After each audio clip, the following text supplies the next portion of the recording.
ಯಾಕೆ ರಾಜ್ಯಪಾಲ ಒಂದೊಂದು ನಿಮಿಷ ಇನ್ನೊಂದು ರೇಸ್ ಆಗ್ತಾ ಇರೋ ವಿಷಯ ಈಗ ಪ್ರೆಸ್ ಮೀಟ್ನಲ್ಲೂ ರೇಸ್ ಮಾಡಿದ್ದಾರೆ. ಧನಂಜಯ ಸರ್ ಹತ್ರ ಹೋಗ್ತಾ ಇದ್ದೀನಿ. ಕುಮಾರಸ್ವಾಮಿ ಅವರ ವಿರುದ್ಧ ಪ್ರಾಸಿಕ್ಯೂಷನ್ಗೆ ಅನುಮತಿ ಕೇಳಿದ್ದನ್ನು ರಾಜ್ಯಪಾಲರು ಹಾಗೆ ಇಟ್ಕೊಂಡು ಕೂತ್ಕೊಂಡಿದ್ದಾರೆ. ಆ ರೀತಿಯಾಗಿ ಆಡಳಿತ ಪಕ್ಷದ ಅನೇಕರ ಪ್ರಾಸಿಕ್ಯೂಷನ್ ಅಪ್ಲಿಕೇಶನ್ಗಳು ಹಾಗೆ ಇದ್ದಾವೆ. ಅದನ್ನು ಬಿಟ್ಟು ನಮ್ದು ಯಾಕೆ ಡಿಸಿಷನ್ ತಗೊಂಡ್ರು ಅಂತ ಇದು ಕೋರ್ಟ್ನಲ್ಲಿ ಸ್ಟ್ಯಾಂಡ್ ಆಗುತ್ತಾ? ಅಬ್ಸಲ್ಯೂಟ್ಲಿ ಇಲ್ಲ. ತೀರ್ಪು ಬಂದಾಗೋಗಿದೆ. ತೀರ್ಪು ಬಂದಾದ ನಂತರ ತೀರ್ಪನ್ನು ಅಟ್ಯಾಕ್ ಮಾಡಲಿಕ್ಕೆ ಇದೇ ವ್ಯಕ್ತಿ ಅಂದರೆ ರಾಜ್ಯಪಾಲರು ಬೇರೆ ಪ್ರಕರಣದಲ್ಲಿ ತೀರ್ಮಾನ ತಗೊಂಡಿಲ್ಲ ಅನ್ನುವಂಥದ್ದು ನಗಣ್ಯ. ಓಕೆ, ಅದನ್ನ ನ್ಯಾಯಾಲಯ ಪರಿಗಣಿಸೋದೇ ಇಲ್ಲ, ಅಂತ ವಾದಕ್ಕೆ ಅವಕಾಶವೂ ಕೂಡ ಕೊಡೋದಿಲ್ಲ. ಅಲ್ಲ ಅಂದ್ರೆ ರಾಜಕೀಯ ಪ್ರೇರಿತ ಅನ್ನೋದು ಮೇಲ್ನೋಟಕ್ಕೆ ಸಾಬೀತಾಗುತ್ತೆ ಅಂತಾರೆ. ತಮ್ಮ ಅಲಯನ್ಸ್ ಪಾರ್ಟ್ನರ್ ಒಬ್ಬರ ಮೇಲೆ ಬಂದಂತಹ ದೂರನ್ನ ಪಕ್ಕದಲ್ಲಿಟ್ಟು ರಾಜಕೀಯ ಪ್ರೇರಿತ ಅನ್ನುವಂಥದ್ದು is not actually A legal argument for your information. Okay. It's a political argument, right? It's not a legal argument. It is not a legal argument. So ನ್ಯಾಯಾಲಯದ ಮುಂದೆ ಇದು ರಾಜಕೀಯ ದುರುದ್ದೇಶ, ರಾಜಕೀಯ ಪ್ರೇರಿತ argument not at all. You have to attack the merit. Okay. ರಾಜಕೀಯ ಪ್ರೇರಿತ first and foremost ಮುಖ್ಯಮಂತ್ರಿಗಳು writ petition ಅನ್ನು ಹಾಕೊಂಡು ಗವರ್ನರ್ ಅವರನ್ನ ಎಂಬಾರಸ್ ಮಾಡಬಹುದು. ಗವರ್ನರ್ ಅವರು ಆ ಪ್ರಕರಣದಲ್ಲಿ ಮಾಡಬೇಕಾಗಿದ್ದಂತ ಕೆಲಸವನ್ನ ಮಾಡಲಿಲ್ಲ ಅಂತ. ಅಂದ್ರೆ ಎಲ್ಲಿ ಅವರು ಪಾಸಿಟಿವ್ ಆಗಿ ಅಂದ್ರೆ ಗವರ್ನರ್ ಅವರು ಬೇರೊಬ್ಬರನ್ನ ಬಿಟ್ಬಿಟ್ಟಿದ್ದಾರೆ, ನನ್ನ ಬಿಡ್ಲಿಲ್ಲ ಅಂತ ಹೇಳೋದಕ್ಕೆ ನಮ್ಮ ಕಾನೂನಿನಲ್ಲಿ ಅವಕಾಶವಿಲ್ಲ.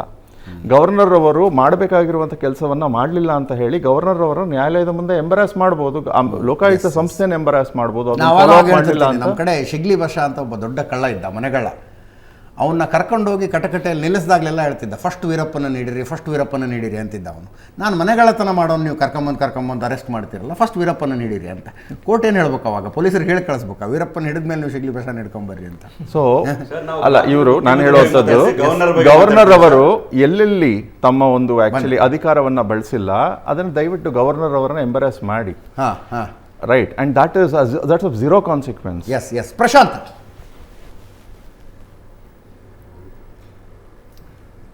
ಅದು ನನಗನ್ಸುತ್ತೆ ನೋಡಿ, ಯಾವುದೇ ನ್ಯಾಯಾಲಯ ರಾಜ್ಯಪಾಲರಿಗೆ ನೀವು ಈ ಪ್ರಕರಣವನ್ನು ಅಂದರೆ ಕೊಡಿ ಅಥವಾ ಕೊಡಬೇಡಿ ಅನ್ನೋದನ್ನು ನಿರ್ಧರಿಸಿ ಅಂತ ಹೇಳುವ ಅಧಿಕಾರ ನ್ಯಾಯಾಲಯಗಳಿಗೂ ಇಲ್ಲ. ಓಕೆ, ನ್ಯಾಯಾಲಯಗಳಿಗಿರ್ತಕ್ಕಂಥ ಅಧಿಕಾರ ಏನು? ರಾಜ್ಯಪಾಲರು ವಿವೇಚನೆಯನ್ನು ಬಳಸಿದ ಮೇಲೆ ಆ ಆ್ಯಕ್ಷನ್ನ ನಂತರ ಅದು ಜುಡಿಷಿಯಲ್ ರಿವ್ಯೂ ಆಗುತ್ತೆ ಹೊರತು ನ್ಯಾಯಾಲಯಗಳು ಹೇಗೆ ರಾಜ್ಯಪಾಲರಿಗೆ ಅಥವಾ ಸ್ಪೀಕರ್ಗೆ ನೀವು ಈ ನಿರ್ಣಯವನ್ನು ತೆಗೆದುಕೊಳ್ಳಿ ಅಂತಕ್ಕಂಥ ಅಧಿಕಾರವನ್ನು ಹೊಂದಿವೆ? ನಾವು ನಿರ್ಣಯ ತೆಗೆದುಕೊಳ್ಳಿ ಅನ್ನೋ ಪ್ರಶ್ನೆ ಇಲ್ಲ, ತೆಗೆದುಕೊಂಡಾಗಿದೆಯಲ್ಲ ರಾಜ್ಯಪಾಲರ ನಿರ್ಣಯ. ಈ ಆರ್ಗ್ಯುಮೆಂಟ್ ಇದೆ ಅಲ್ಲ, ಈಗ ಕುಮಾರಸ್ವಾಮಿ ಪ್ರಕರಣ. ಓಕೆ, ಕುಮಾರಸ್ವಾಮಿ ಪ್ರಕರಣದಲ್ಲಿ ಹೇಳ್ತಾ ಇದ್ರು. ಓಕೆ, ಅಲ್ಲ, ಕುಮಾರಸ್ವಾಮಿ ಪ್ರಕರಣವನ್ನ ನೀವು ನಿರ್ಧರಿಸಿ ಅಂತ ಹೇಳುವ ಅಧಿಕಾರ ನ್ಯಾಯಾಲಯಗಳಿಗೆ, ರಾಜ್ಯಪಾಲರಿಗೆ ಹೇಳುವ ಅಧಿಕಾರ ನ್ಯಾಯಾಲಯಕ್ಕೂ ಇಲ್ಲ. ಅಲ್ಲಿ ಒಂದು ನಿಮಿಷ, Dhananjay sir wants to add. ಅದು ಸಂವಿಧಾನದಡಿ ರಾಜ್ಯಪಾಲರು ತಗೊಳ್ಳುವಂಥ ತೀರ್ಮಾನಗಳ ಬಗ್ಗೆ ನ್ಯಾಯಾಲಯ ಯಾವುದೇ ತಾಕೀತನ್ನು ಮಾಡಲಿಕ್ಕೆ ಅವಕಾಶ ಇಲ್ಲ. ಬಟ್ ಆದರೆ ಪ್ರಾಸಿಕ್ಯೂಷನ್ಗೆ ಸ್ಯಾಂಕ್ಷನ್ ಅಥವಾ ಅನುಮತಿಯನ್ನು ಕೊಡುವಂಥದ್ದು ಸಂವಿಧಾನದ ಅಡಿಯ ಕೆಲಸವಲ್ಲ. ಓಕೆ, ಅದು ಕಾಯ್ದೆಯ ಅಡಿಯ ಕೆಲಸ. ಕಾಯ್ದೆಯ ಅಡಿಯಲ್ಲಿ ಮಾಡಬೇಕಾದ ಕೆಲಸವನ್ನು ತಾವು ಮಾಡಬೇಕು ಅಂತ ಹೇಳುವಂಥ ಒಂದು ತಾಕೀತು ಮಾಡುವಂಥ ಅಧಿಕಾರ ಕೋರ್ಟ್ಗಿದೆ ಇದೆ. ಅಂದ್ರೆ ತೀರ್ಮಾನ ತಗೊಳ್ಳಿ ಅಂತ, ಹೀಗೆ ತಗೊಳ್ಳಿ ಅಂತಲ್ಲ, ತೀರ್ಮಾನ ತಗೊಳ್ಳಿ. ಈ ನಿಮ್ಮ ಹತ್ರ ಇರೋ ಅಪ್ಲಿಕೇಶನ್ ಡಿಸ್ಪೋಸ್ ಮಾಡಿ ಅಂತ simple. In favour of anyone. Prashant, ಅಧಿಕಾರ ಕೋರ್ಟಿಗೆ ಇದೆ. ಕಾಯ್ದೆಯ ಅಡಿ ದತ್ತವಾಗಿರುವಂತ ಅಧಿಕಾರ, ಅದು ಸಂವಿಧಾನದ ಅಡಿ ದತ್ತವಾಗಿರುವಂತ ಅಧಿಕಾರ ಅಲ್ಲ. ಎಸ್ ಪ್ರಶಾಂತ್. ಅಲ್ಲ, ಆ ರೀತಿಯಾಗಿರ್ತಕ್ಕಂಥ ಯಾವುದಾದ್ರೂ ಪ್ರಕರಣ ಉಂಟಾ ಧನಂಜಯ ಅವರೇ?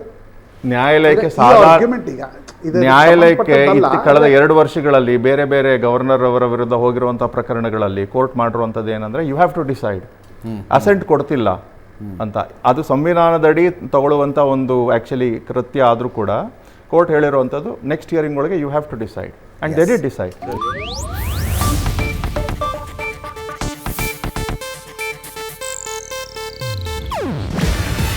ಇದು ಏಷ್ಯಾನೆಟ್ ನ್ಯೂಸ್ ನೆಟ್ವರ್ಕ್ ಪ್ರಸ್ತುತಿ. ನೀವು ನೋಡ್ತಿದ್ದೀರಾ ಏಷ್ಯಾನೆಟ್ ಸುವರ್ಣ ನ್ಯೂಸ್.